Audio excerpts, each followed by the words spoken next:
Buenas tardes, un Mwiriwe saludo a todos los neza hermanos intasho kuri allá bene data bose reunidos en la bakoraniye congregación Hermanos hariya mu Escondidos, ikoraniro manu yanyegejwe, que pastor el reverendo Oscar Carrillo. ikoraniro riyobowe na Que Revera Dios les bendiga Karijo. Imana grandemente, que ibahezegire Dios les cane, guarde Imana y ibarinde, continúe Dios abriendo el kandi ese Imana entendimiento a las yobandanya kubungura escrituras ubwenge no y kubahishurira así ivyanditswe, continuar en nuko esta etapa de bityo preparación mubandanye muri no ntambuko yo para pronto kwitegura estar kugira ngo listos, vuba mube para que así mwiteguye cuando venga kugira esa ngo bityo visita, la cual estamos nihaza esperando, babashitsi abo poderlos turindiriye ver y kugira al ngo verlos dushobore nosotros kubabona ser natwe tubabonye transformados. tuce duhindurwa. Esa es la etapa Iyo ni final intambuko que ya tendremos nyuma, nosotros en estos iyo twebwe cuerpos tuzogira terrenales, tukiri lo muri ino cual mibiri yo ngaha es ku isi, ver a los santos ariyo que han ariyo de venir. kubona abera bagiye O kuza. sea, que estando en estos Ni cuerpos ukuvuga ngo turi mu ino corruptibles, mibiri ibora temporales, imara igihe lo gito, último que veremos ica nyuma tuzobona de esa manifestación muri kuno gloriosa de Dios en kugaragara medio de su k'ubwiza iglesia bw'Imana hagati mu ishengero será ryayo, a los que van a venir.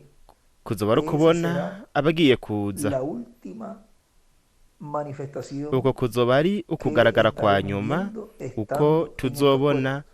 tukiri mu ino Será mibiri. la de los muertos Ni resucitados ukubona cuando ocurra abapfuye y bagiye nosotros verlos. kuzuka, Así que algo grande se nibyaba está natwe tuzoce preparando tubabona. Nuko en rero medio ikintu de la gikomeye cyane iglesia kiriko del kirategurwa Señor, hagati mu ishengero por lo cual nos ry'umwami, corresponde a naco nosotros gituma twebwe estar dukwiye preparados, estar kuba listos twiteguye para tugavye recibir kugira ngo todo lo que el Señor twakire tendrá en ibintu esa etapa, en byose esos umwami días, azogira mw'ino cuando ntambuko mw'ino eso minsi, ocurra. igihe ivyo Así que bizoba. adelante Nuko rero y mubandanye, continúen en estos kandi estudios mubandanye muri bíblicos de izi los nyigisho za cuales Bibiliya nos arizo están preparando para nuestra ziriko adopción. ziradutegurira Que ukorwa Dios mu les mwuzuro bendiga kwacu. Imana y Dios les ibahezagire, guarde Imana a ibarinde todos. mwese.